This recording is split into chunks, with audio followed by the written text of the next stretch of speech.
সম্প্রীতি, ভ্রাতৃত্ববোধ, সামাজিক বন্ধন মনে হয় এই ধরনের কাজ থেকে সৃষ্টি হয়।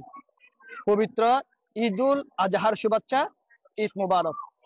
ঈদের আনন্দ শুভেচ্ছা, ঈদের আনন্দ ছড়িয়ে ঈদের আনন্দ ছড়িয়ে পড়ুক চারদিকে, ঈদের আনন্দ ছড়িয়ে পড়ুক সবার মাঝে, সকল সম্প্রীতি, সকল আত্মার বন্ধন পেরিয়ে দূর দূরান্তে, দূর প্রবাসে যে যেখান থেকে দেখছেন সবাইকে প্রীতি এবং শুভেচ্ছা যুক্ত করেছি দক্ষিণ ফটিকছড়ির সমিতিরহাট ইউনিয়নের ২ নং ওয়ার্ড উত্তর নিশ্চিন্তাপুর আকবর আলী চৌধুরী শাহী জামে মসজিদের মাঠ প্রাঙ্গণ থেকে।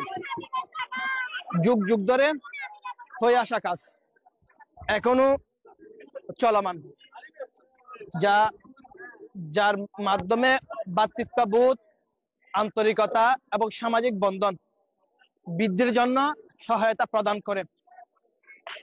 একদল তরুণ এবং সমাজের গণ্যমান্য ব্যক্তিবর্গদের নেতৃত্বে বিগত ১০০ বছর ধরে এই কাজ চলমান রয়েছে।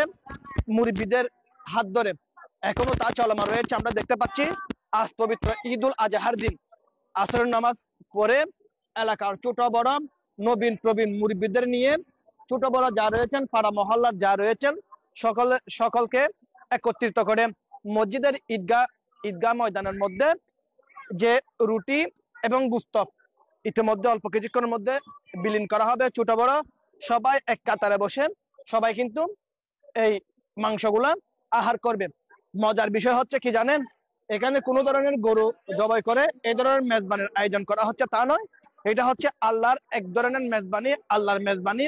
এটা হচ্ছে আজকে ঈদুল আজহার দিন যারা পবিত্র কুরবান করেছেন সকলে কিন্তু নিজ নিজ ঘরের থেকে হাতিয়ার মাংস এনে এই একত্রিত করে অল্পটুকু যে যতটুকু পেরেছে, যার যতটুকু সামর্থ্য রয়েছে সবগুলা কিন্তু একত্রিত করে, এবং সাথে মাংস নয় এবং আরো রয়েছে যে পিঠা একত্রিত করে এখানে এসেছে, বন্টন হচ্ছে সকলের মাঝে।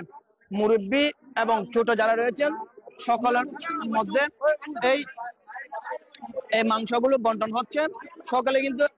সকলে কিন্তু এক কাতার হয়ে